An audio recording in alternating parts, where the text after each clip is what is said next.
This is Acts of Faith. Every day, World Team works to transform communities, make disciples, and reach the unreached. Our unique teams innovate, multiply, and expand the reach of the gospel.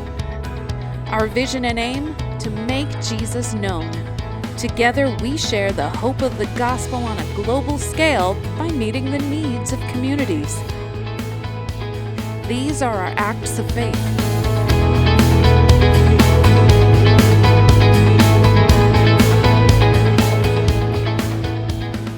Jerry and Carolyn Moyer have been with World Team for 30 years, 25 of them in the Paris area.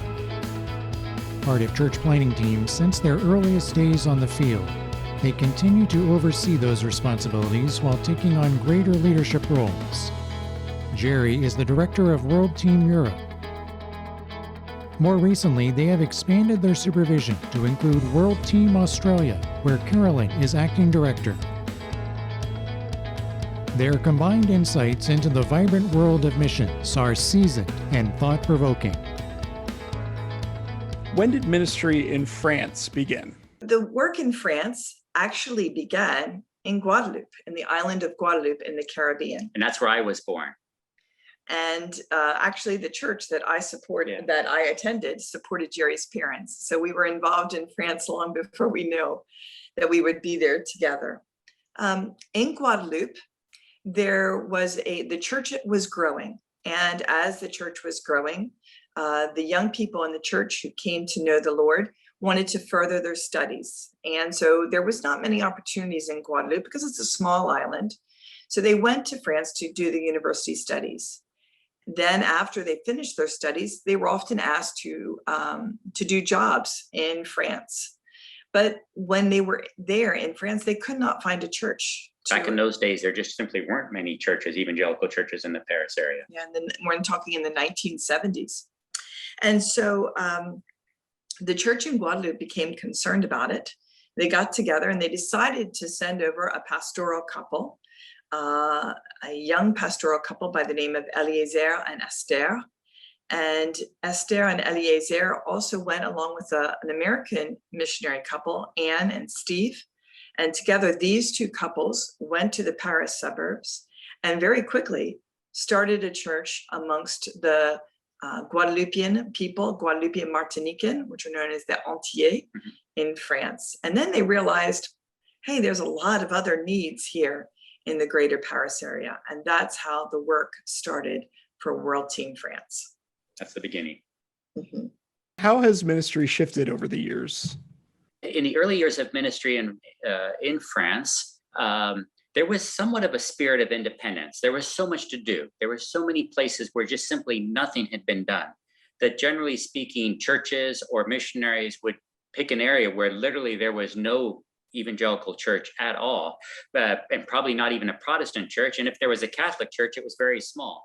So there were so many areas like that everybody kind of picked their corner and worked in it. And there was not that much cooperation. I began to see when we arrived in France, I began to see that already the level of cooperation had been growing tremendously. And even in the first 10 years we were there, it was really extraordinary the way the Christian church came together and began to work together in harmony. And so rather than everyone kind of picking their town and working in it, churches would actually come together sometimes. Mission groups would come together when there was a particularly interesting project and work together on it. As that went on, it actually culminated in the creation of what was called the National Council of Evangelicals in France, which kind of brought together, I would say 85-90% of all evangelicals in France, and united around the single desire to see more churches planted in that country. And so today, you see a tremendous amount of cooperation between charismatic, non-charismatic, different types of churches, different sizes of churches. You see a tremendous amount of cooperation. I think that's the biggest change I've seen over the past few years. What are some of the challenges that French believers face? Wow. I remember one time looking out over a field that's not far from my house and seeing how the farmer would plow the ground and how the ground would turn over and be so nice and brown. And it all of a sudden occurred to me, they've probably been plowing that field for 100 years. And over the years, all those stones have come out of that field. There probably used to be a lot of stones in that field. And I feel like French people are the same way. When you go to share the gospel, the heart is just full of these obstacles. There's religious wars. There is terrible things that the church has done in the past. There has been secularism that has become so strong. There has been all kinds of world wars that have happened more recently. So many things that have created an obstacle in the heart of French people. And when you come to share the gospel, you keep hitting up against these obstacles. And one by one, you have to talk about and allow the time for those obstacles to dissolve and be taken away, just like you pick rocks out of a field. And I would say that the obstacles are numerous in the heart of a French person. Most of them sort of philosophical ideas that have to one by one be removed. But with time, the heart becomes soft and eventually becomes like that field nearby where you can just turn over the soil and the Lord makes things grow.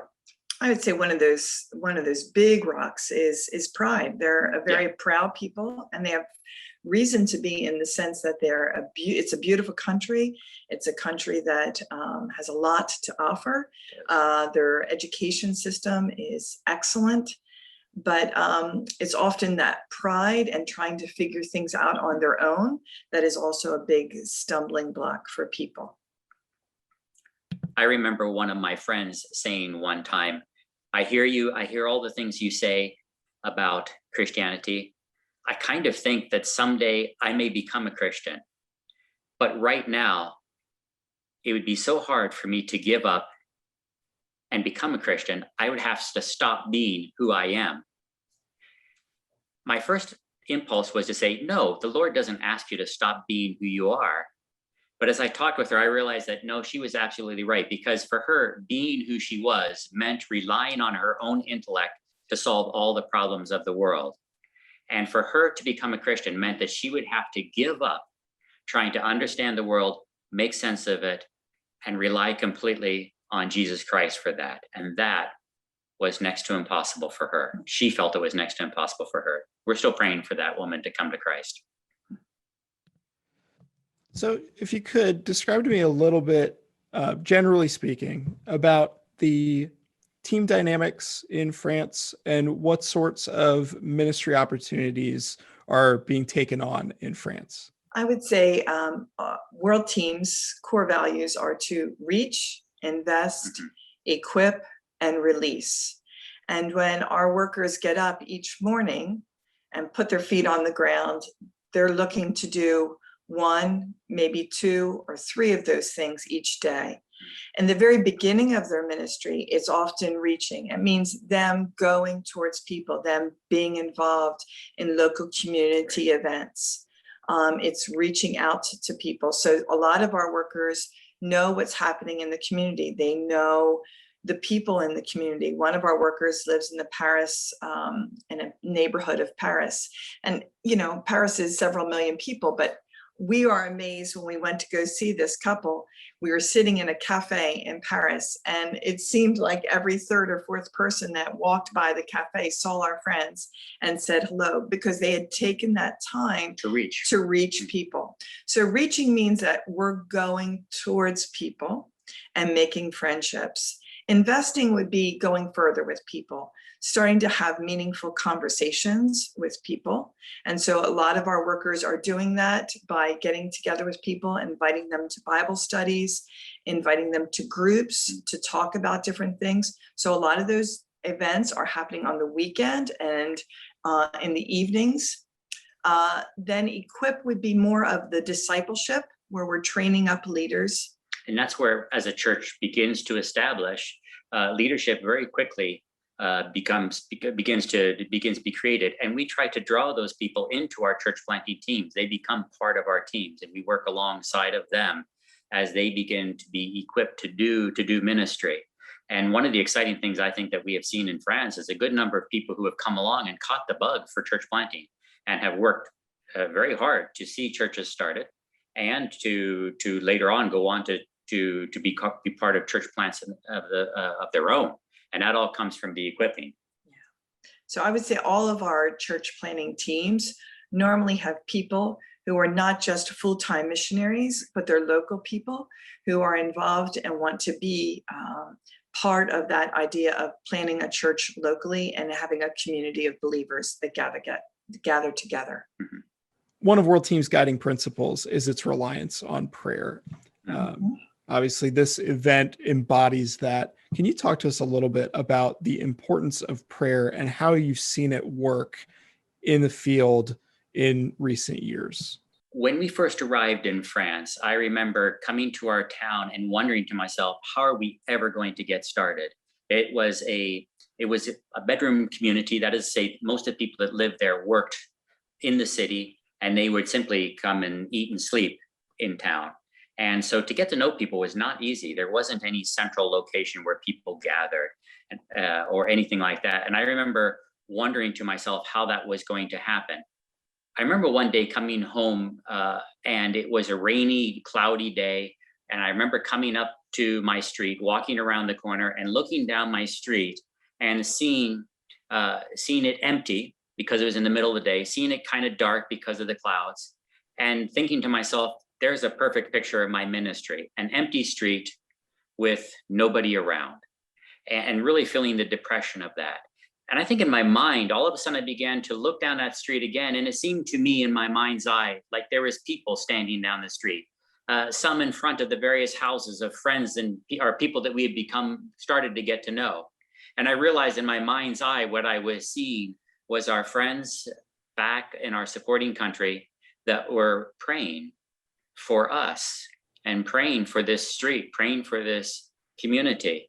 And I began to realize I'm not alone, that there are people standing with us all up and down the street. And all of a sudden the street, even though it was still rainy and still gray, seemed like a hopeful place.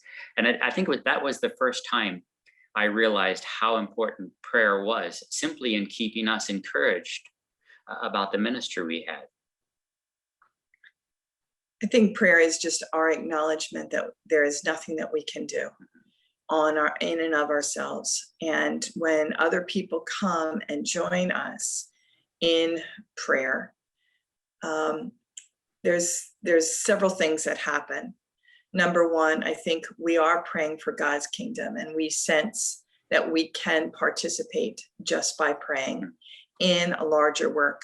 Even if I'm sitting here in the US, I can be praying for work that's happening over in India or in China, and I can participate even if I can't be there with my brothers and sisters. I can join them before the throne of God. And so that's an encouragement to me that God allows us to participate in his work, no matter where we're sitting in the world. But I think another thing that is an encouragement is that when we join in prayer with our coworkers, it's all of a sudden, it's not, this is my ministry, this is my problem, this is my thing that I've got to build up. It becomes, they take and they share that burden with other people, and other people are lifting them up before the throne. And they don't, all of a sudden, as Jerry said, for him, realizing that he was not alone in this ministry made the work seem a lot lighter, and it lightened that burden for him. And then I think also it's the people who are praying with us, no matter where they're at, they often feel like, I've participated in something even larger than myself. And they get the benefit of that, knowing that God's kingdom can be built through their prayers.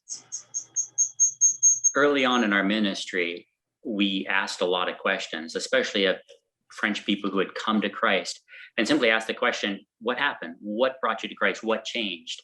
And we heard a lot of stories. We heard people who had been to conferences or had been to concerts or had come to church, or a friend had witnessed to them, and that had changed. But oftentimes what we noticed was that there was really an element of the miraculous, a person who just simply had been resisting for the long time, and something happened. And they spoke of their salvation almost always as being a very miraculous thing. I remember one person who was walking in the woods and said all of a sudden it occurred to him, he was so grateful for what he saw around him, this beauty of nature. And all of a sudden it occurred to him, who am I grateful to? This person had always declared himself an atheist. And all of a sudden he realized, I believe in God. Otherwise, who would I be grateful to? And he said that was the click. That was the thing that made him begin to be open to God. Well, that's a miracle. You can't plan something like that. I remember another person who said, I was sick in a hospital, and somebody came to pray for my roommate in the hospital, and then came over and asked, "Would you like me to pray for you?" And I didn't believe in God either, she said, but I was so desperate that I asked for prayer, and that was the beginning of her journey. Who can plan? And I began to realize that every time a French man or a French woman comes to Christ, it's really a miracle. It's not something that you can engineer. It's really a miracle. And because of that, we began to realize that in our ministry, there's a lot of things we can do. There's a lot of plans, and we do everything we can. But we realize that without prayer, that miracle will never happen. What will people get from joining the Paris Prayer Connection this year? I think when a person comes to the Paris Prayer Connection, one of the things they have to be ready to do is learn. Now, the context of the Paris Prayer Connection this year is not the usual one where you're there in the city, seeing the sights, hearing the sounds, smelling the smells. But the online version isn't bad either, because one of the main parts of the Paris Prayer Connection is learning. It's about you. It's what you learn about France. It's what you learn about what God is doing in France, and you learning about what God can do in you and through you to have an impact in France. First, of course, by prayer, but by other means as well. And that is, I think, the key essential part of what a person gets by participating in this gathering is learning and about France, but learning about themselves as well and how God can use them. I think another benefit is that I think it encourages each one of us in our faith to take one more step to go further in our walk with the Lord. As we're praying for, as Jerry said, you're learning and you're praying for other people and finding out about their needs and what's going on and the obstacles. It opens your eyes to see as well, maybe the obstacles of people around you and more creative ways that you can reach out to people that are in your own neighborhood. So it's a chance of an encouragement for us not to give up and to continue on in our faith, and that God's kingdom will be built and the gates of hell will not prevail. Is there anything that I haven't asked you that you'd like to touch on? You've asked good questions. I think the one thing I'd like to answer is the question, what has happened because of the prayer conference?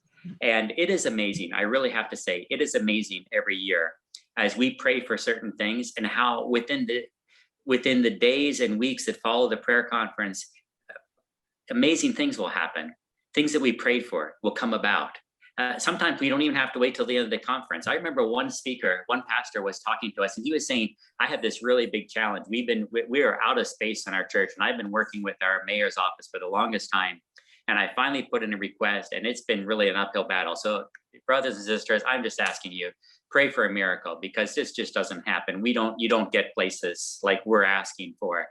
And so we all stopped right there, and we got down on our knees and we prayed for this building. Then he went on to actually share the topic that he was supposed to be sharing about. And in the middle of this topic, his phone buzzed, and he took a glance at it, and he said, I'm sorry, I'm gonna have to take this. This is actually the mayor of our town. And he turned aside, took the phone call, and he turned back and said, you know what, we just got the building. And that was just, again, one of those things. We didn't have to wait till the end of his speech to see that. But I could go on with stories about that. People who have come have come to Christ as a result of prayer. There was one couple who came to visit us after attending the Paris Prayer Connection, and he had pulled out his notebook from 3 years or 4 years previous, and he went over each of the prayer requests that he had marked down those 3 years or 4 years beforehand. And as he asked each one of those prayer requests to us, he said, how did that turn out? What happened here? And they were all answers to prayer that God had brought about through that Paris Prayer Connection. So it's just really exciting to see those results. I think as well is really, in a humble, grateful way, very proud of our team. Yeah. we have a great group of people. And if nothing else, we would enjoy you coming along to the Paris Prayer Connection just to meet this great young group of missionaries who we believe God is going to do amazing things through them and in them. So join us for our colleagues, our wonderful colleagues who are laboring for the Lord, our French colleagues, our German colleagues, our American colleagues who love the French people and want to see God's glory in that nation. And just a word of warning, we have had a number of people who have come to the prayer conference and are now colleagues of ours on the France field as missionaries. So you got to be careful. You might get the bug for France. That's actually a good segue to a question I want to ask. What kind of people are we looking for to bring on board to be a part of World Team France? France is one of those countries where there's a lot of different kinds of communities. We have different ethnic groups. We have people who are arriving from migration. We have different types of religious groups. We have different types of urban or suburban or even countryside contexts. All this right around the Paris area where we work. And so there's a lot of different kinds of contexts to work in. And so many of these, there's no end of projects, towns of 30, 40,000 people without a single church, communities that just simply won't be reached by the church such as it is right now. There's no end of these projects, which means that there is an opportunity for all different kinds of people to get involved, whether that be young, inexperienced people or people who have had a long career and now want to get involved and bring their experience to an area or to a team. There really is an opportunity for so many different kinds of people to be involved. But I would say that overall, you need to have at least one good character. That's humility. Yes. And I would say somebody who has the spirit to be willing to learn, not just about culture and language and other people, but working in a team and knowing that your ideas, while they may be great and they can contribute, that we are better in working together in multicultural teams. And also the humility to say, I always need grace, that salvation is a one experience where we are justified before the Lord, but that our need for God's grace each and every day to grow in Him, and that we are constantly learning of Christ and learning of that grace and tasting it.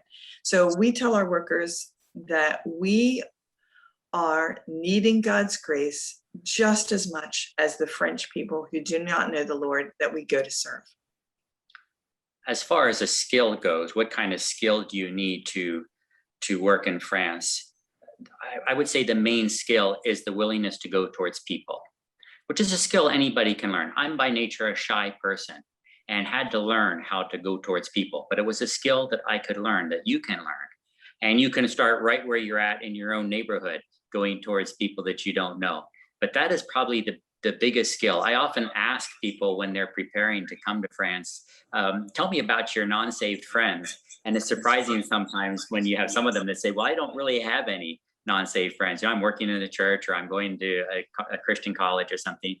And I remind them that when they get to France, it's not going to be any easier to make connections with non-saved people. And to start that now, start learning that skill now. So I would say that's the one skill you need to be willing to learn, is how to go towards people. They don't always want to come towards you, but they often are very open when you come towards them.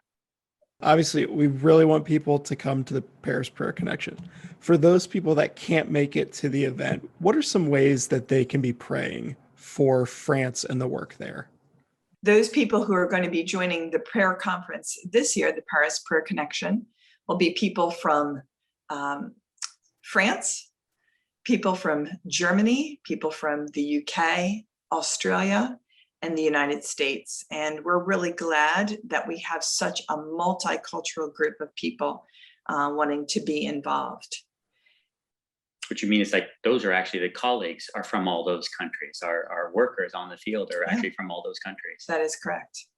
It is a multicultural team in France. And I would say that's a big prayer request. Working together as a multicultural team, we believe, is the best way to do church planting, because it forces you to talk about everything.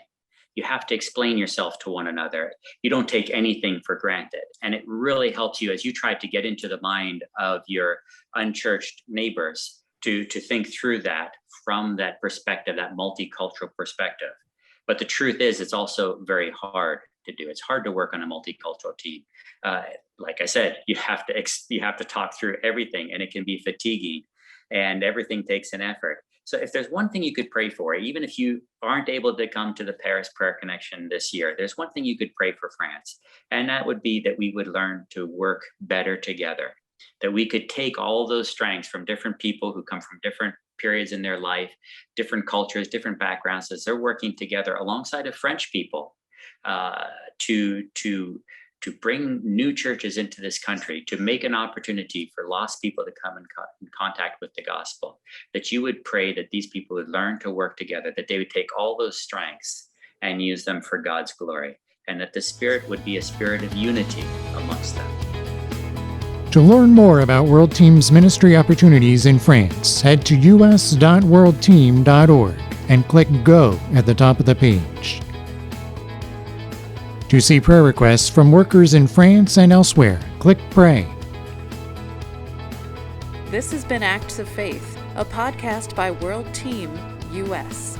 For more information on World Team and its ministries, visit us.worldteam.org.